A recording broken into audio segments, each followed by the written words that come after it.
بسم اللہ الرحمن الرحیم۔ کل ہم نے اعوذ باللہ کے متعلق مختصر گفتگو سماعت کی۔ آج انشاءاللہ بسم اللہ الرحمن الرحیم کے متعلق کچھ تفصیل پڑھیں گے۔ جب کوئی شخص بیمار ہوتا ہے تو اس کے لیے دو چیزیں ضروری ہوتی ہیں۔ نمبر ایک، ان چیزوں سے پرہیز جو کہ بیماری کے لیے مضر ہیں، اور جو چیز بیماری کے زیادتی کا باعث ہیں ان سے بھی پرہیز ضروری ہے۔ نمبر دو، پرہیز کے بعد پھر اس بیماری کا علاج بھی ضروری ہے، دوائی وغیرہ اور ڈاکٹر کے پاس جانا بھی ضروری ہے۔ ایک کام تو بیماری کو ختم کرنے کے لیے پرہیز کرنا ہے، اور نمبر دو اس کا علاج کرنا ہے۔ تو یہاں پہ بھی دو کلمات ہیں ہمارے سامنے، ایک اعوذ باللہ اور بسم اللہ۔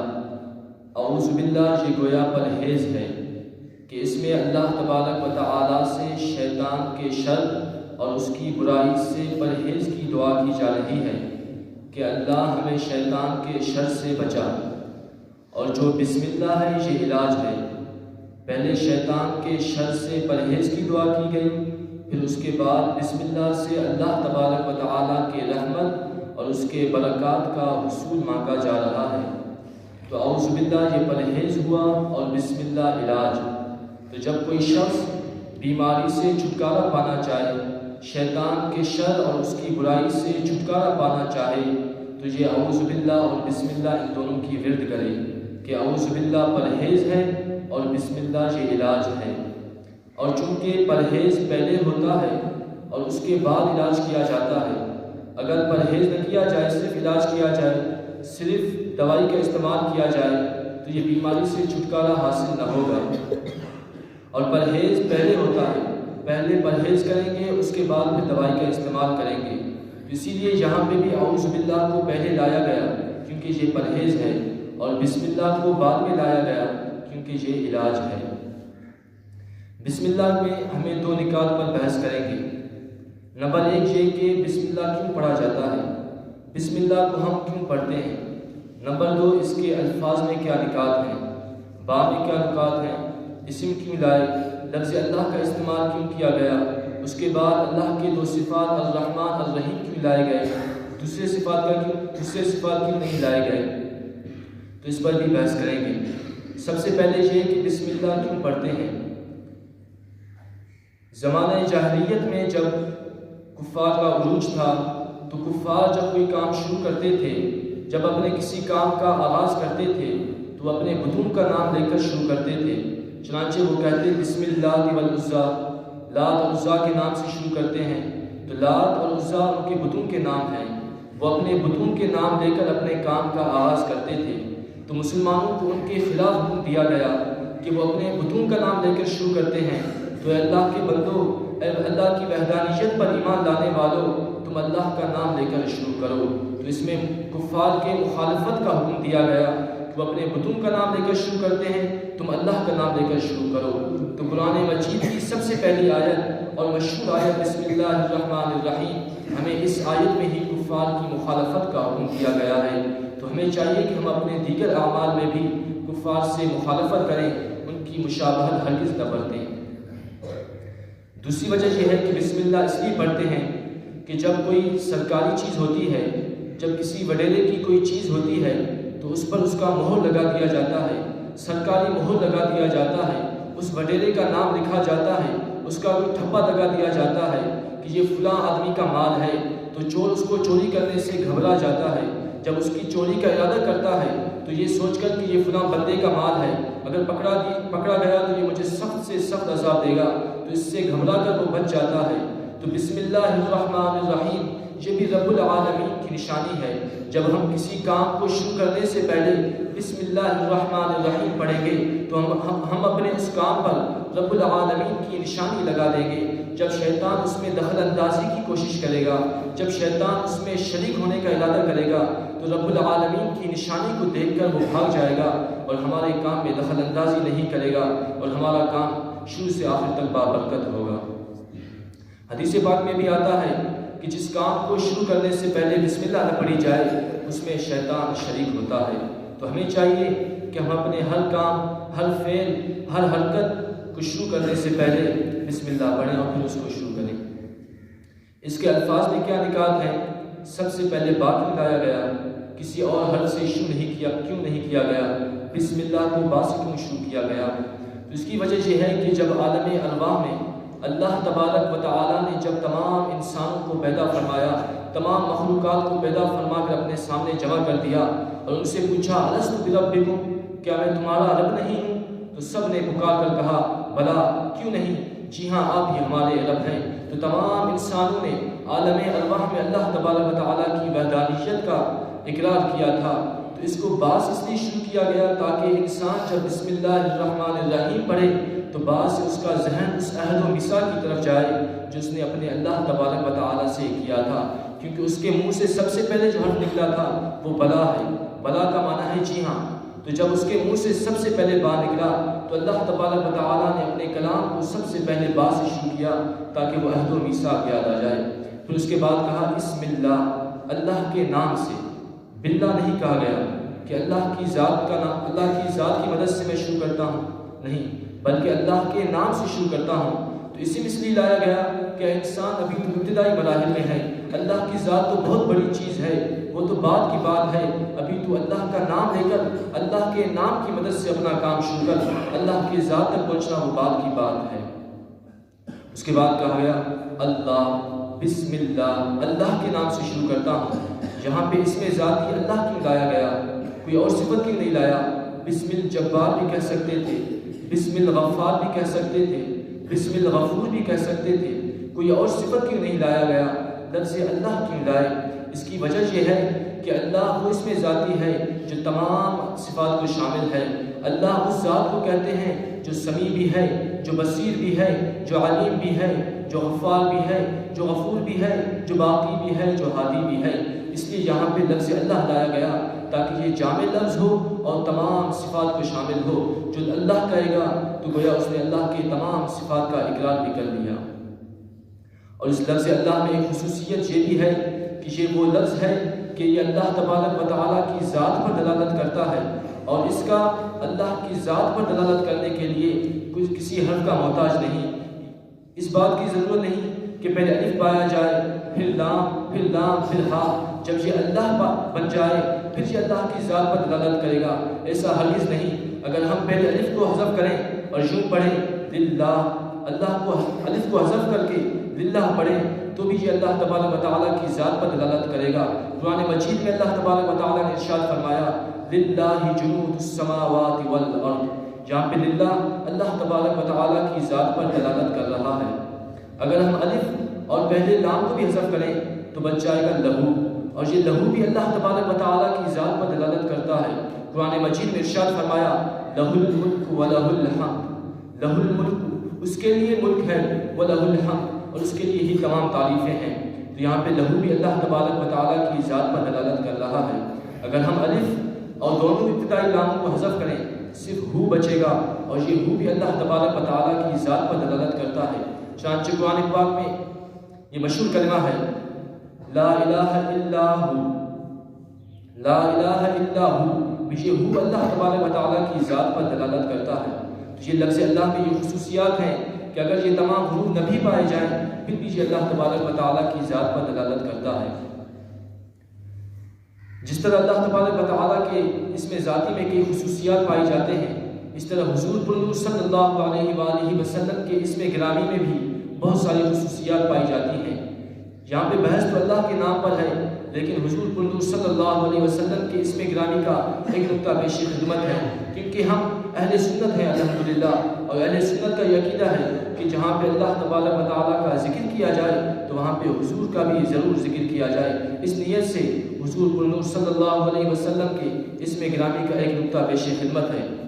حضور صلی اللہ علیہ وسلم کے نام میں یہ خصوصیت ہے کہ جب آپ صلی اللہ علیہ وسلم کا نام مبارک لیتے ہیں تو کہتے ہیں محمد صلی اللہ علیہ وسلم.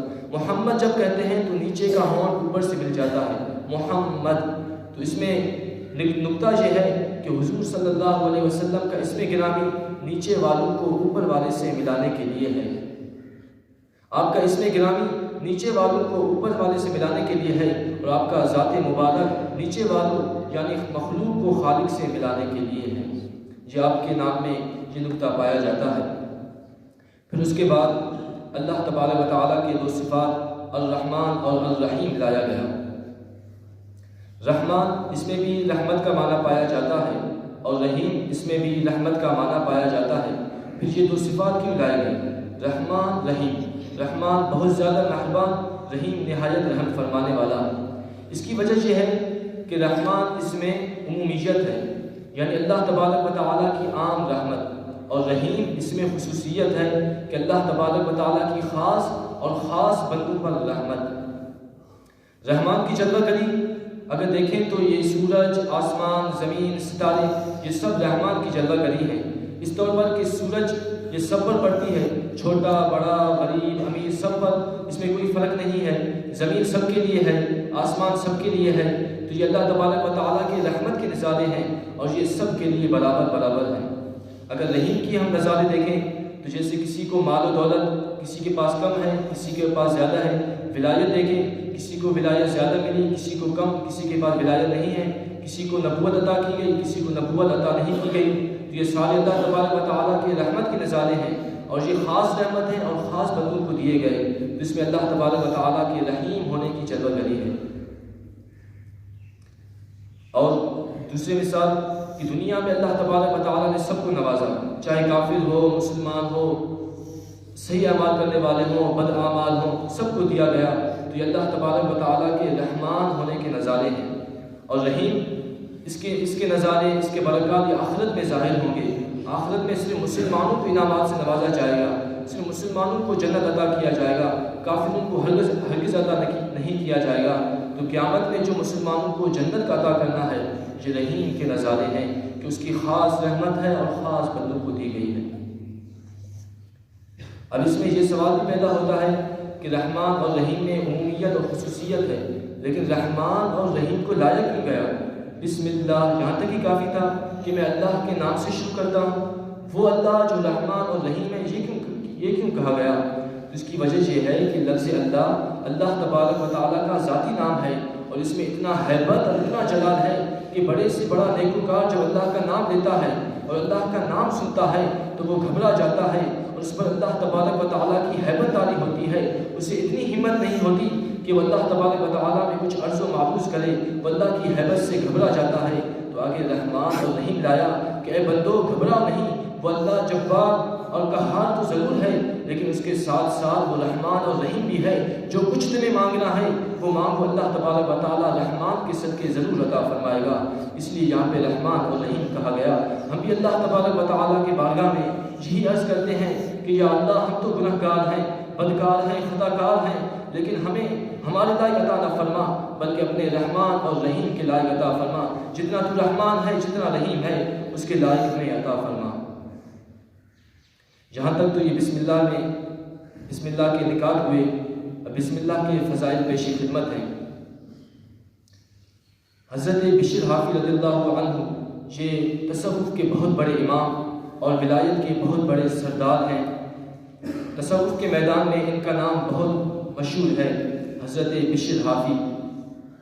ان کا ایک واقعہ ذکر کیا جاتا ہے کہ یہ پہلے عام آدمی تھے، کوئی ولی اللہ صوفی بڑے آدمی نہیں تھے، پہنچے ہوئے آدمی نہیں تھے، بلکہ عام آدمی تھے. ان کے توبہ اور مغفرت کا واقعہ کچھ یوں ہے کہ ایک دفعہ وہ راستے سے جا رہے تھے، ان کے جیب میں کچھ درہم بھی تھے، وہ راستے سے چل رہے تھے کہ ایک کاغذ پڑا ہوا تھا، ایک ورقہ پڑا ہوا تھا، اس پہ اللہ کا نام لکھا ہوا تھا. اس نے جب اس کو دیکھا تو وہ زمین پہ پڑا ہوا ہے، تو اسے یہ گوارا نہیں ہوا کہ اللہ تبارک و تعالیٰ کا نام زمین پہ پڑا ہوا ہے. تو اس نے اسے اٹھایا، احترام اور تعظیم کی نیت سے اسے اٹھایا، اور اپنے جیب میں جو درہم تھے ان سے عطر خریدا، اور پھر اس کاغذ کو عطر خوشبو لگایا، اسے پاکیزہ بنایا، پھر اسے دیوار کے ایک کونے پہ ایک سائڈ میں اسے لٹکا دیا. جب یہ مرحلہ گزرا، یہ واقعہ گزر گیا، رات کو سوتے ہیں تو خواب میں دیکھتے ہیں کہ اسے غیبی ایک آواز سنائی دی گئی، وہ سنتے ہیں کہ اے بشر حافی، تو نے ہمارے نام کو زندہ کیا، ہمارے نام کو پاکیزہ رکھا، اے بشر حافی سن، دنیا اور آخرت میں تادم آخرت ہم تیرے نام کو پاکیزہ رکھیں گے اور تیرے نام کو زندہ رکھیں گے۔ بس یہ واقعہ کا ہونا تھا کہ بشر حافی رضی اللہ تعالیٰ عنہ کی قسمت کھل گئی اور وہ تصوف کے بہت بڑے امام ہوئے۔ تو دیکھیے اصل دل کی حالت ہے، آپ کے دل میں جذبہ ہو، اللہ کے نام کی قدر ہو، اس کی عظمت ہو، تو آپ کو بہت سے بڑا انعام مل سکتا ہے۔ اللہ تبارک و تعالیٰ کی ملکیت میں کچھ دور نہیں، وہ سب پر قادر ہے، وہ قادر مطلق ہے، کسی گناہ گار کو، کسی بدکار کو بہت بڑا ولی بھی بنا سکتا ہے۔ اور بسم اللہ کی ایک فضیلت یہ ہے کہ فرعون وہ خدائی کا دعویٰ کرنے سے پہلے اس نے ایک مکان بنایا اور اس نے مکان کے اپنے مین دروازے پر، بیرونی دروازے پر بسم اللہ الرحمن الرحیم لکھوا دیا۔ چلتے چلتے تکبر و غرور کا شکار ہوا اور اس نے خدائی کا دعویٰ کیا۔ حضرت موسیٰ علیہ السلام نے اسے اسلام کی دعوت دی اور اللہ تبارک و تعالیٰ کی وحدانیت پر ایمان لانے کا دعوت بھی دی، لیکن اس نے انکار کیا اور ایمان نہیں لایا۔ تو حضرت موسیٰ علیہ السلام نے اس کے لیے بد دعا کی کہ اللہ یہ آپ پر ایمان نہیں لاتا بلکہ اپنے سرکشی و تکبر میں ہمیشہ بھٹکتا رہا ہے، اس پر اپنا عذاب نازل فرما۔ تو اللہ تبارک و تعالیٰ نے ارشاد فرمایا کہ اے موسیٰ یہ تو لائق اس بات کی ہے، یہ فرعون تو اتنا گناہ گار ہے، اس بات کے لائق ہے کہ اس پر فوراً عذاب آ جائے، لیکن اس نے اپنے دروازے پر بسم اللہ الرحمن الرحیم لکھا ہے، تو میں گوارا نہیں کرتا کہ وہ دروازہ، وہ گھر جس کے دروازے پر میرا نام لکھا ہو، میں اس پر اپنا عذاب نازل کروں۔ دیکھیے فرعون پر اس کے گھر میں عذاب نازل نہیں ہوا بلکہ اس کو اس کے گھر سے نکال کر باہر دریا میں ڈبو دیا گیا۔ تو یہ بسم اللہ کی برکت ہے، جب ایک کافر کے گھر کے دروازے پر بسم اللہ لکھا ہو، اس کافر کے گھر پر عذاب نہیں آ سکتا، تو جس مسلمان کے دل و زبان پر بسم اللہ ہمیشہ جاری ہو تو اس پر کیوں کر عذاب آ سکتا ہے۔ اور بسم اللہ کی جو حروف ہیں یہ 19 حروف ہیں۔ دن میں ہمارے 24 گھنٹے ہوتے ہیں، 24 گھنٹے میں جو 5 نماز ہیں، 5 گھنٹے تو اس میں آ گئے، وہ 5 گھنٹے 5 نمازوں کی وجہ سے بابرکت ہیں، باقی 19 گھنٹے بچتے ہیں۔ تو بسم اللہ کے جو حروف ہیں یہ 19 ہیں۔ علماء فرماتے ہیں کہ جو شخص بسم اللہ کا بار بار ورد کرتا جائے گا تو یہ بسم اللہ کے 19 حروف کی برکت سے اس کے 19 گھنٹے بابرکت گزریں گے۔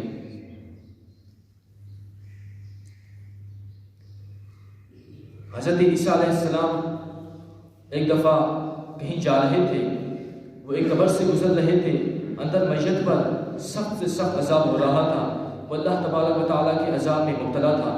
آپ علیہ السلام اس کو دیکھ کر آگے گزر گئے، پھر اپنے کسی کام سے فارغ ہو کر جب واپس پلٹے تو دیکھا کہ اسی آدمی پر جو کہ ابھی تھوڑی دیر پہلے اس پر عذاب ہو رہا تھا، اس پر اللہ تبارک و تعالیٰ کی رحمت کی بارش برس رہی ہے اور اس پر انوار و برکات کا نزول ہو رہا ہے۔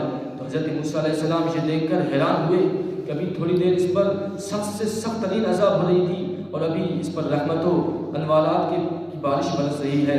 تو حضرت موسیٰ علیہ السلام بارگاہ رب تعالیٰ میں عرض گزار ہوئے کہ یا اللہ یہ عجیب معاملہ ہے، مجھے یہ بات سمجھ نہیں آتی کہ اس پر ابھی تھوڑی دیر پہلے عذاب ہو رہی تھی، ابھی اس پر انوار و برکات کا نزول ہو رہا ہے، اس کی کیا وجہ ہے؟ تو اللہ تبارک و تعالیٰ نے ارشاد فرمایا اے موسیٰ یہ بندہ تو بہت بڑا گناہ گار تھا، یہ بندہ تو بہت بدکار تھا، اس نے دنیا میں کوئی نیکی نہیں کی، لیکن جب یہ فوت ہوا تو اس کی بیوی حاملہ تھی، ابھی اس کی بیوی جو حاملہ تھی اس سے ایک بچہ پیدا ہوا اور وہ بچہ مدرسے میں بٹھایا گیا۔ آج استاد نے اسے بسم اللہ پڑھایا ہے، آج استاد نے اسے قرآن پاک کا آغاز کروایا ہے اور اسے بسم اللہ پڑھایا ہے، تو ہمیں حیا آتی ہے کہ ہم زمین کے اندر اس بندے کو عذاب دیں جس کا بچہ زمین میں ہمارا نام لیتا ہے۔ تو یہ اللہ کے نام کی برکت ہے، جو شخص اللہ کے نام پر اللہ کا نام لیتا ہے تو قبر میں اس کے والدین، اس کے رشتہ دار کو بھی برکت حاصل ہوتی ہے۔ اور کوئی شخص، علماء فرماتے ہیں کہ جب بسم اللہ الرحمن الرحیم پڑھ کر کسی طرف چلے یا اپنی گاڑی پر سوار ہو تو پل پل اس پر رحمت و برکات کا نزول ہوتا رہتا ہے اور اس کی ہر گھڑی ہر وقت ثواب میں شمار ہوتا ہے۔ تو ہمیں بھی چاہیے کہ ہم ہر وقت ہر کام کے آواز میں کھانا کھانا شروع کریں، پانی پئیں، چلیں پھریں، دکان کو کھولیں، کسی بھی وقت ہر وقت بسم اللہ الرحمن الرحیم ہمارے زبان پر ہو، شاید اسی بسم اللہ کے پڑھنے سے ہی اللہ تبارک و تعالی ہمارے نصیب کے دروازے کھول دے اور ہمیں اپنے نیک بندوں میں داخل فرمائے۔ اللہ تبارک و تعالی سمجھنے، عمل کرنے اور اس آیت مبارکہ کی زیادہ سے زیادہ نفرت کرنے کی توفیق نصیب فرمائے۔ وآخر دعوانا الحمد